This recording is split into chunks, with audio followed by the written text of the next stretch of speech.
Bonjour, mesdames et messieurs, bonjour. Nous sommes sur le plateau des jeunes conférenciers Impact.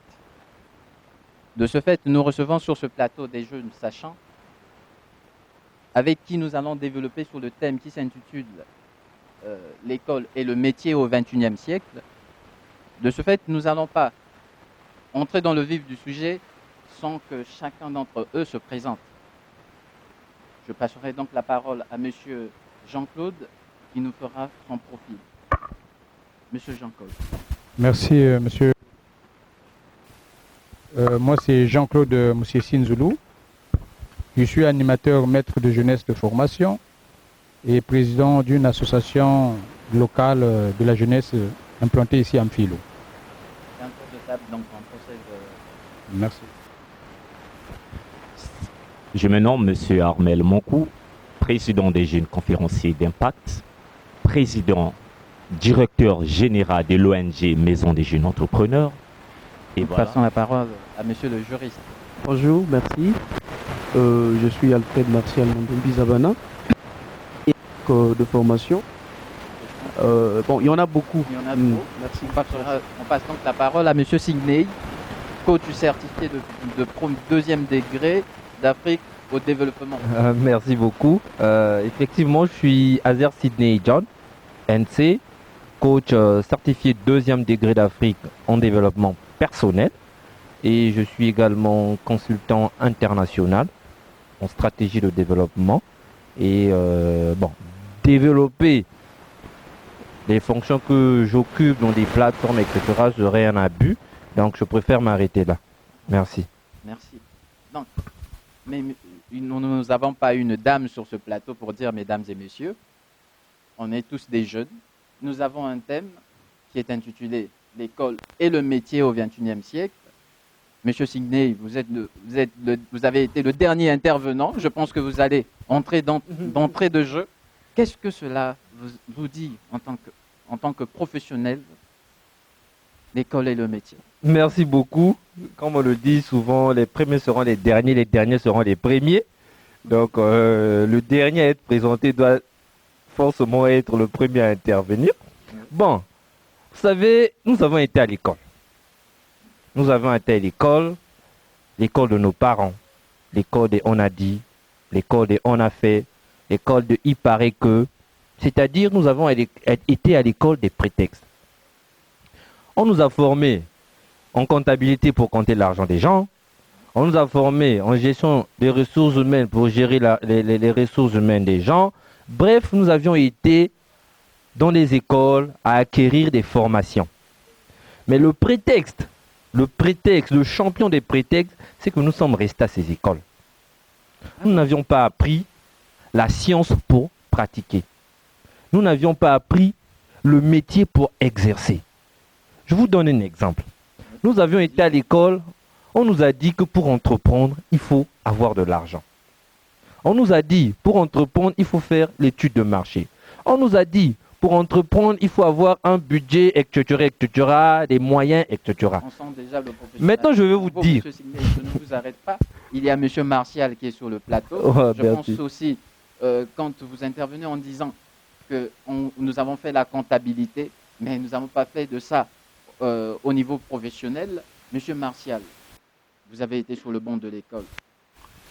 Mais vous voyez que chaque fois quand vous partez à l'école, il y a quelqu'un qui gagne 150, 250, mais vous demandez à votre père ou à votre mère.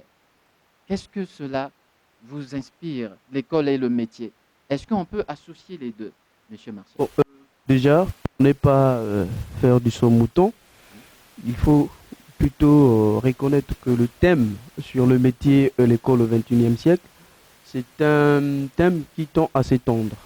C'est-à-dire qu'on ne peut pas aborder cette question sans pourtant également faire une étude de réforme éducative qui existe dans le monde. Donc, s'il faut parler du point de vue particulier de notre pays, pour ne pas aller ailleurs, il faut plutôt voir les efforts au regard des exigences du XXIe siècle et l'opportunité que l'école offre aux apprenants.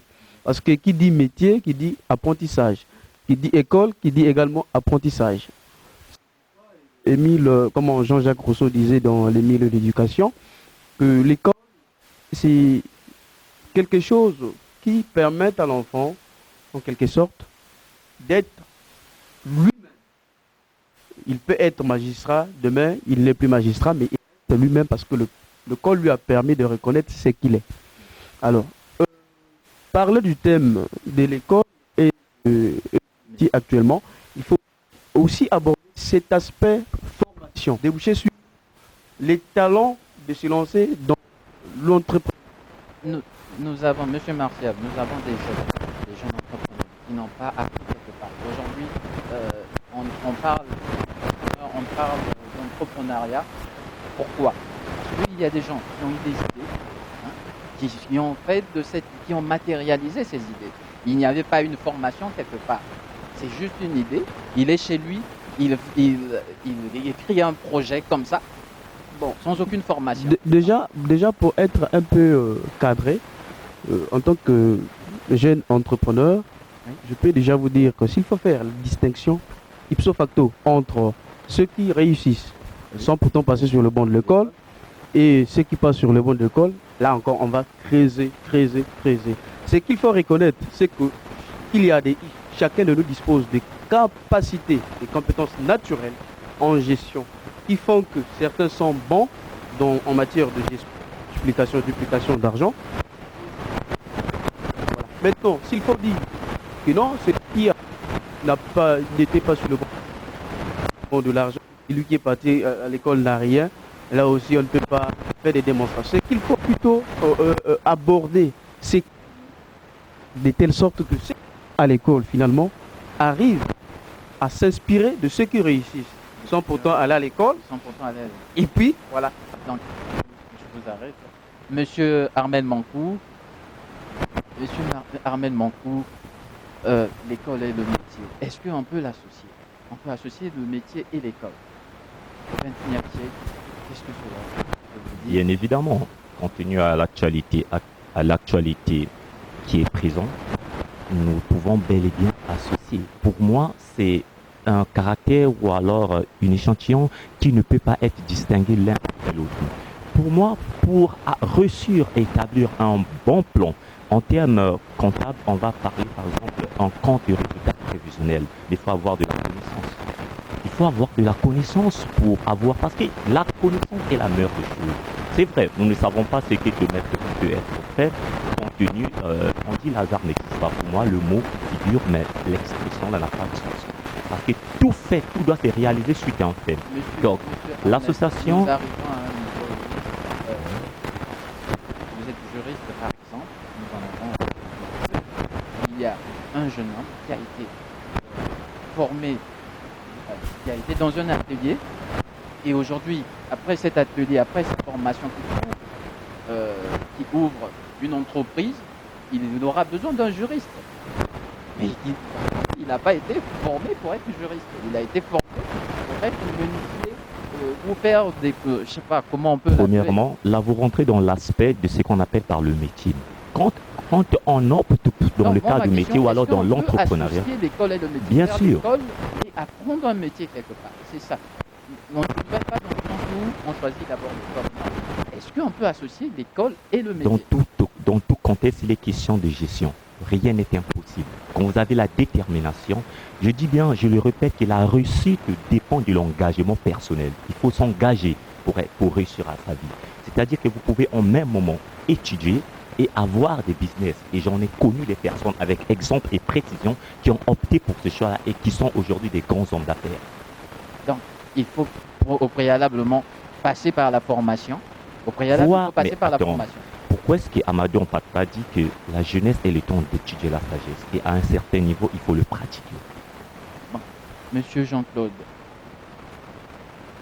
nous avons eu dans on parlait de l'autosuffisance alimentaire. Il y avait sans doute des jeunes fermiers dans nos villages, des jeunes agriculteurs dans nos villages. C'était pour eux des métiers. Ils ne pensaient pas à l'école. Aujourd'hui, nous sommes en 2019. Nous avons un taux de scolarisation qui est à 80%, qui est tellement élevé, mais nous n'avons plus des jeunes au village, puisque tous ils sont venus en ville pour aller à l'école. Mais si eux, ils sont ici à Brazza, ils sont ici dans des grandes villes, lesquelles qui vont nous approvisionner? La question était de savoir, est-ce qu'on peut associer l'école et le métier? Est-ce que après l'école, pas après la formation, pas après l'obtention de son diplôme, après que vous finissiez à 12 heures à l'école, vous repartez faire par exemple des chants avec maman, est-ce que cela est possible? Est-ce que cela est possible, Monsieur Jean-Claude? Monsieur Sidney, Monsieur Azer Sidney, vous êtes coach certifié 2e degré d'Afrique du développement en développement personnel. Est-ce qu'aujourd'hui, on peut dire que le manque de financement, le manque de soutien aux jeunes est un frein pour l'école et le métier? Non.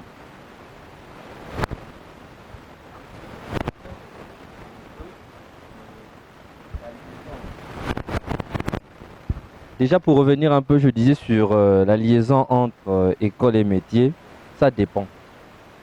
Ça dépend de quelle manière on appréhende. Parce qu'aujourd'hui, sur 100 top leaders milliardaires au monde, vous pouvez faire des recherches, il n'y a personne qui a une licence. Je commence par Bill Gates, qui s'est arrêté en 2e année d'université. Vous prenez Steve Jobs, vous prenez même Dangote, vous prenez Mark Zuckerberg qui vient à peine le mois passé de recevoir son diplôme de baccalauréat qu'il a eu il y a longtemps, mais qui n'a jamais déclaré. Mais aujourd'hui, ce sont des gens qui font le malin. En termes d'argent, ils font le malin. Alors si on disait que l'apprentissage à l'école nécessitait vraiment un canevas pour réussir, ces gens, ça ne devait pas réussir. Mais il y a eu quelque chose. Donc un secret aujourd'hui caché, qu'on n'arrive pas à dévoiler. Et je pense que c'est sur ce plateau que nous allons peut-être le développer. Alors, partons sur la question que vous m'avez posée, sur est-ce qu'on peut... la nécessité d'avoir des moyens pour entreprendre. Est-ce que c'est nécessaire? Non, l'argent n'a rien à voir. Aujourd'hui, je vous donne un exemple, parce que j'aime beaucoup donner des exemples. L'Afrique, notre Afrique à nous, a aujourd'hui 96% de tout l'or du monde. 96% de tout l'or du monde. Près de 50% de tous les diamants du monde. 45% de tous les colbats du monde. Je peux citer fer, zinc, etc. Mais si en termes d'argent, si l'argent faisait la réussite, qui serait le tout premier continent à être développé? Ça serait l'Afrique. Mais pourquoi aujourd'hui on dit que l'Afrique est pays en retard, pays sous-développé, pays etc. etc. C'est parce que il y a quelque chose qui manque. Et c'est ce quelque chose-là, c'est pas l'argent, c'est le mental. Le mental. Bon, déjà dans les formations que nous tenons, la première chose, la toute première chose, pour rentrer dans ce monde-là, pour rentrer dans le monde de l'entrepreneuriat, il faut d'abord connaître son identité. Tant qu'on ne connaît pas qui on est, tant qu'on ne connaît pas réveiller le génie qui est en nous, quelles que soient les 1000 circonstances, on ne peut rien faire. On peut le démontrer carte sur table. Deuxièmement, il faut être à l'école de la transformation. À l'école de la transformation. Quand on est à l'école de la transformation, c'est là où on transforme le mind, donc le mental, pour la pratique. Je donne un exemple. Les ingénieurs agronomes, puisque je suis ingénieur agronome de formation, moi-même, nous avons été à l'école de la première année jusqu'en 5e année, nous avons fait cycle long, etc., etc. Mais à la fin, curieusement, au lieu d'aller pratiquer les métiers d'agriculture, nous nous retrouvons devant la fonction publique avec des marmailles de dossiers, à déposer des dossiers pour avoir l'emploi. Ce qui veut dire que nous n'avions pas été à l'école pour apprendre le métier. Nous avons été à l'école pour être diplômés et vouloir servir dans des bureaux. Mais si c'était le cas, pourquoi aller à l'école de l'agriculture? Puisque lorsqu'on parle d'agriculture, on fait directement association entre terre et connaissances acquises. N'est-ce pas? Merci, monsieur le président. C'est vrai que l'incivisme généralisé est en train de prendre corps dans notre pays. C'est un problème qui ne laisse pas indifférent plus d'un Congolais. Mais je pense que, d'abord, l'éducation de la société, l'éducation des enfants, ce n'est pas seulement la seule responsabilité des parents. La famille, l'église, l'école, les centres d'apprentissage de métiers doivent tous œuvrer dans le même sens pour éradiquer ce mal, éradiquer dans la mesure du possible, peut-être éradiquer ce produit, résorber si possible ces genres de comportements. Mais en passant, je veux signaler qu'il y a des initiatives qu'il faut encourager. Par exemple, le ministère des Affaires sociales a mis en place, à travers la Direction générale des Affaires sociales, un centre d'insertion et de réinsertion des enfants vulnérables.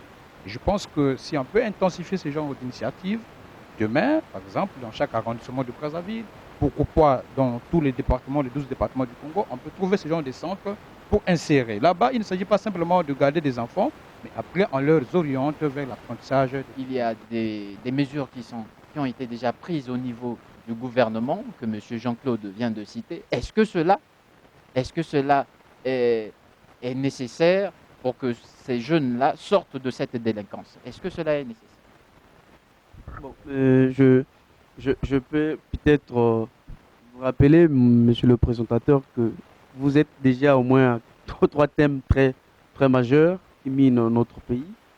Mais je voudrais ne pas faire d'abord ce mouton pour revenir un peu sur ce qui était le thème général, pour rappeler qu'il y a aussi la question des responsabilités des pouvoirs publics face à l'apprentissage et l'insertion des apprenants dans le monde professionnel. Nous avions par exemple, je prends un exemple simple, des lycées techniques qui existent. Nous n'avions pas des hautes écoles universitaires en polytechnique, par exemple. Donc c'est un champ aujourd'hui qui est relégué aux établissements privés.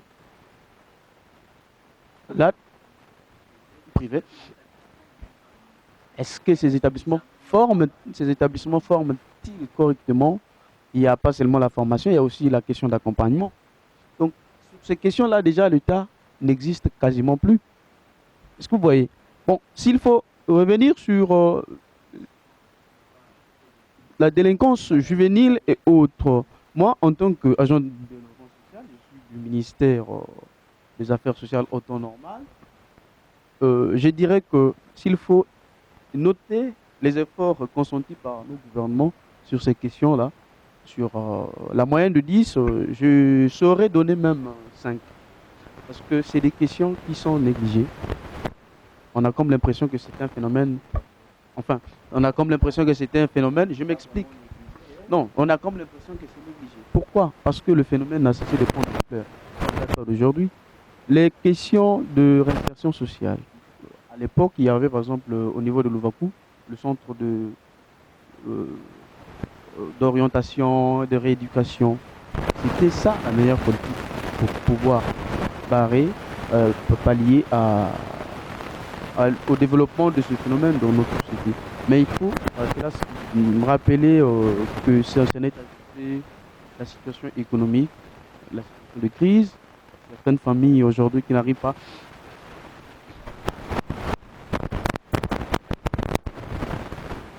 Bon, très rapidement, je peux vous répondre directement. Moi-même, je vous parle. Depuis que j'ai été formé par l'État, mon décret n'a jamais été signé, mais ça ne m'a jamais poussé d'aller faire le voyoutisme ou le banditisme. Je me suis lancé dans l'entrepreneuriat, dans l'agro-business. Je ne suis pas un agronome, je ne suis pas un ingénieur agronome. Mais voilà, je ne suis pas un ingénieur agronome. Mais il y a ce qu'on appelle aussi par la question de passion. De passion. Ma passion, c'était justement de travailler dans un bureau ou de créer de l'emploi. Il y a aussi ça, le problème. C'est de quel gène il s'agit? Celui qui s'attend à ce qu'on puisse l'intégrer, bien de celui qui veut apporter quelque chose de nouveau, rénové dans la vie. C'est des questions qu'il faut vraiment détailler. Oui, il faut qu'il y ait des politiques incitatives et d'accompagnement.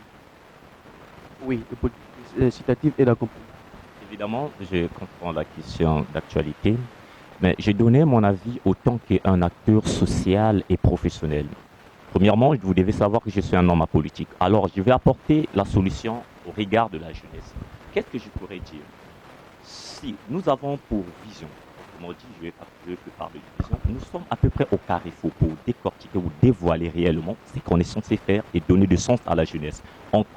Nous sommes au carrefour entre des personnes ayant des idées qui sont sur le point de matérialiser ces idées on a un fait réel qui est palpable, parce que n'oubliez pas que moi j'incite à la jeunesse d'avoir des idées plus grandes que l'imaginaire. C'est mieux de commencer petit. On dit que non, il vaut mieux la fin que le début de toute chose. Et on dit que la beauté d'un art se dévoile à la fin de son œuvre. Donc c'est pourtant dire que c'est la fin qui justifie. Donc il faut commencer petit pour devenir grand. Donc c'est pour revenir à notre mouton. Je vais dire que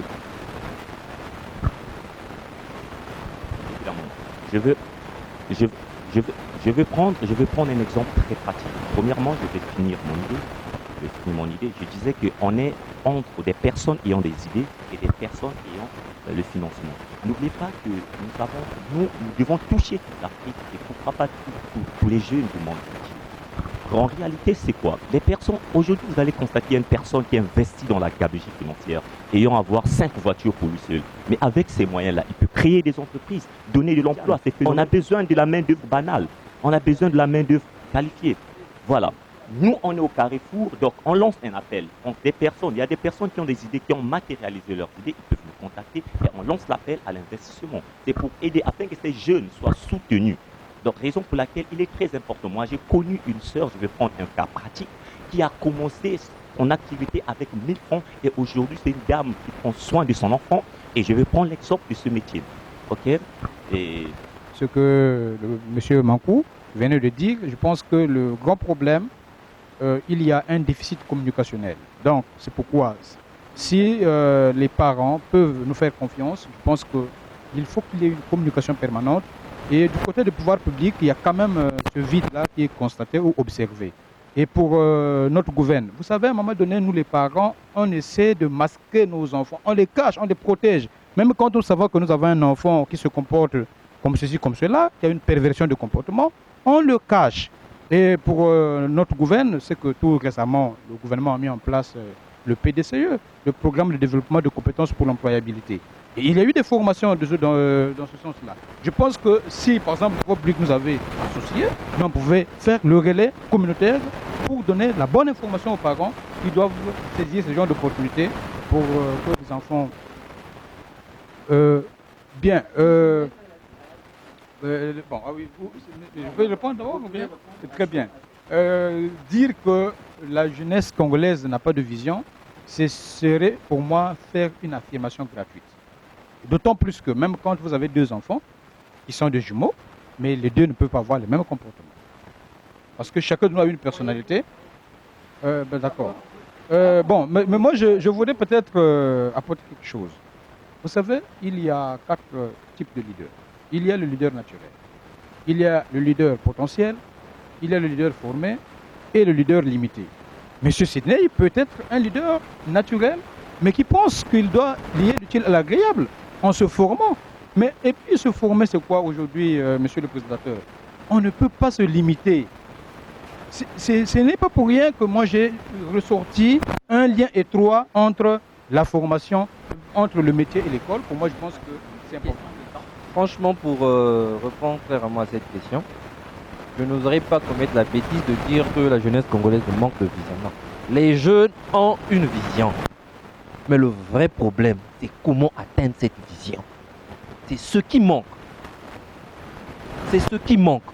Nous avons une vision, mais nous manquons le carburant nécessaire pour atteindre la vision. C'est ça ce qui manque. Je ne saurais donner des explications un peu nettes sur les mots du coach. Ce que je peux dire par contre, c'est plutôt m'adhérer à ce qu'il vient de dire.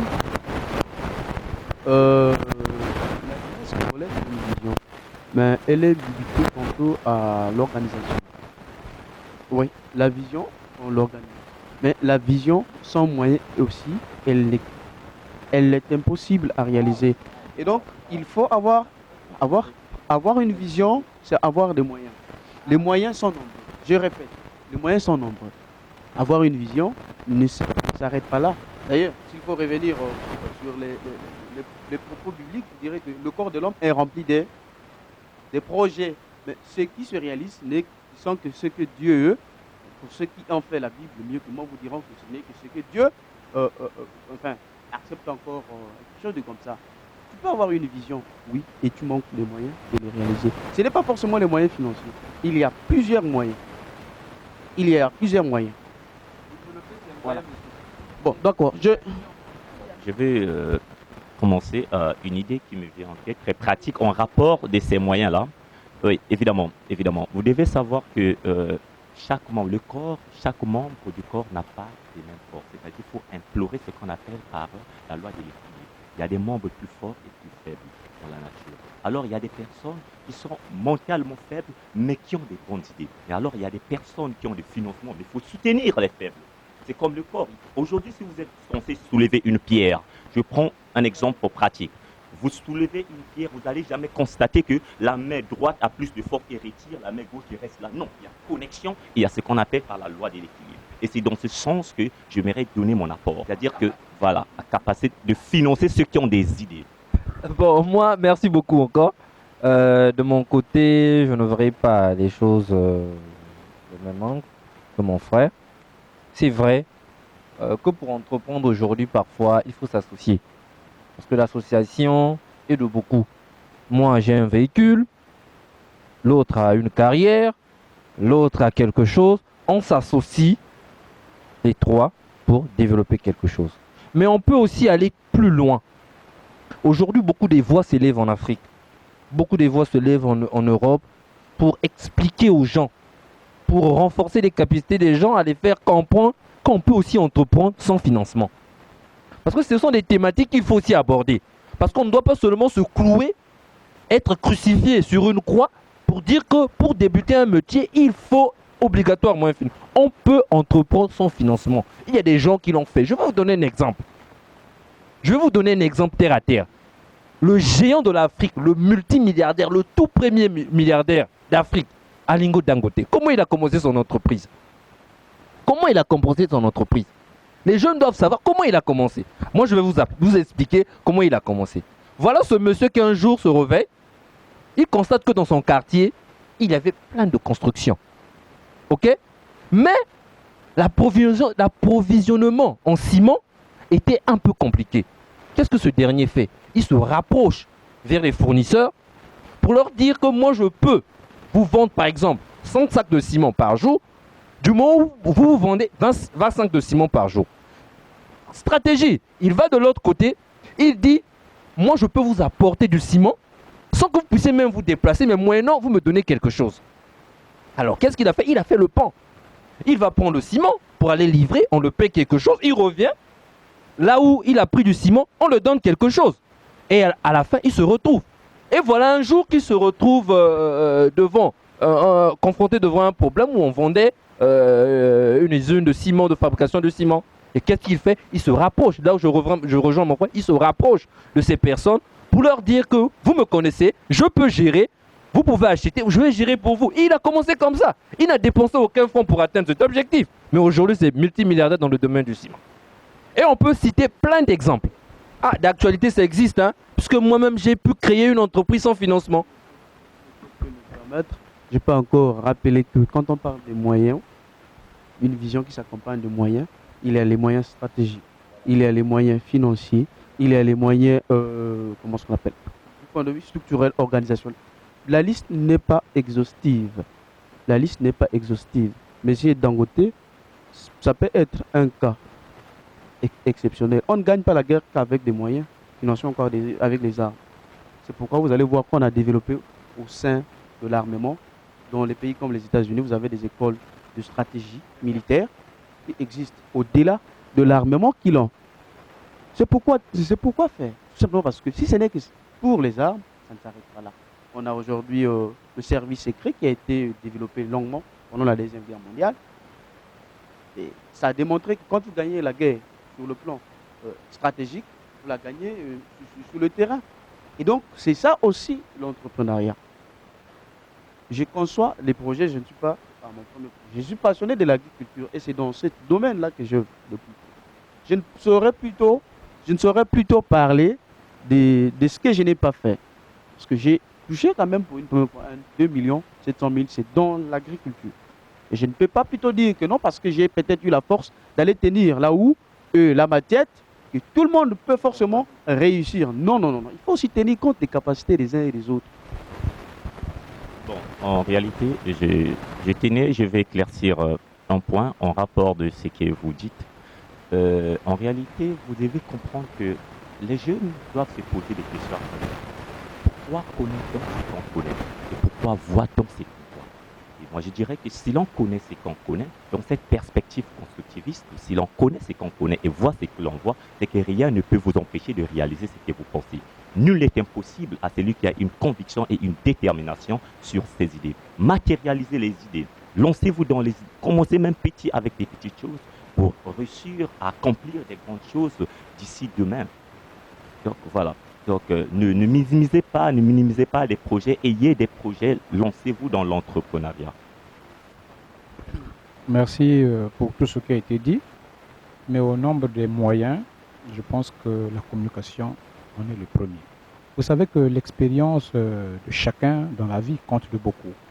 Et ce n'est qu'au cours des gens, des rencontres, qu'on peut s'imprégner du modèle des autres.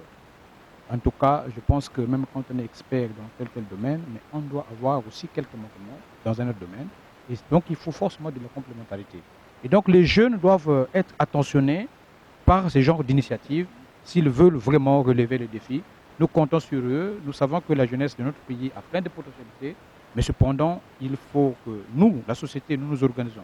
En partant des pouvoirs publics ou en partant de nous autres, responsables de la société civile, pour aider ces jeunes-là, justement, à apporter le meilleur d'eux-mêmes pour que notre pays puisse aller là-bas. Bon, je vais résumer mes conseils.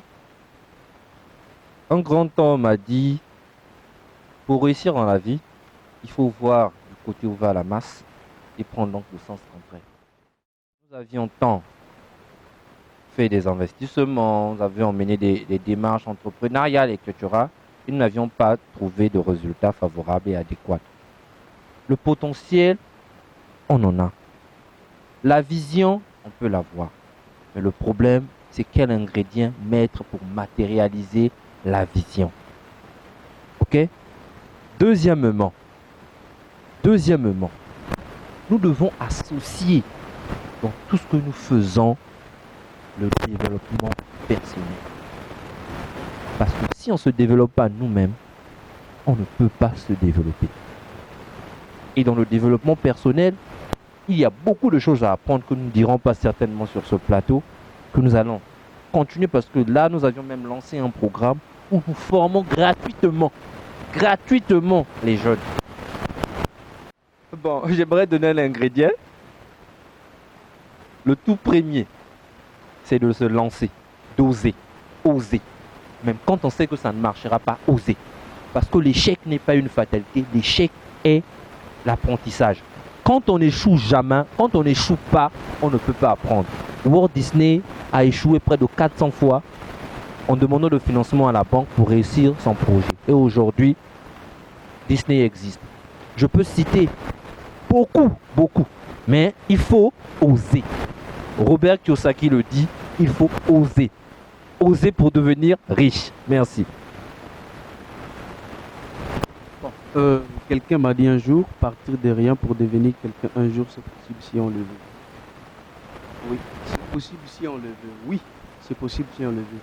Mais s'il faut s'attarder sur ça, tout de suite, tout le monde devait réussir. C'est pourquoi déjà, il faut lier ce qu'on appelle la capacité à pouvoir faire quelque chose déjà. À pouvoir faire quelque chose. Donc, mettre un peu de l'ordre dans ce que nous faisons. Parce que la détermination, l'organisation, la détermination, tout ça là, il s'accompagne de ça. Avant de faire le pas, il faut d'abord mieux se préparer. Ça ne veut pas forcément dire qu'il te faut de l'argent déjà pour tout. C'est-à-dire que même dans la conception de ton projet, mûris-les avant de le faire. Je ferai mon ingrédient en revenant faire un petit rétro-pédalage, un petit voyage en arrière à ce qui concerne les propos de M. Sidney. Mais je vais éclaircir en disant que le chèque peut être un événement, mais pas une identification. Ce n'est pas une identité.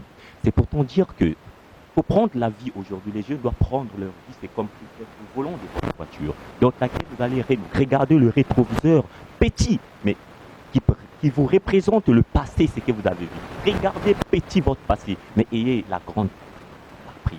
D'autres laquelle, après avoir de prendre ces visages, tu as l'impression, est-ce que c'est une descente, est-ce que c'est une montée? Donc voilà, sur ce point, j'aimerais ajouter mon ingrédient.